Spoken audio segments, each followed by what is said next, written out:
હવામાન વિભાગની આગાહી મુજબ માળિયાહાટીના તાલુકામાં ગાજવીજ સાથે મુશળધાર વરસાદને કારણે મેઘલ અને વ્રજમી સહિતની નદીઓમાં ઘોડાપૂર આવ્યા હતા।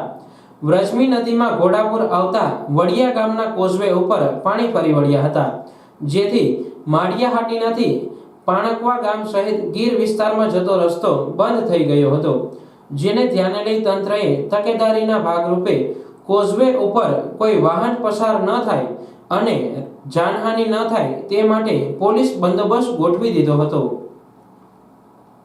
આ ઉપરાંત ગામની મધ્યસ્થ આવેલ ફલકોના વોકડામાં પૂર જેવું પાણી આવતા નીચાણવાળા વિસ્તારોમાં પાણી ભરાયા હતા।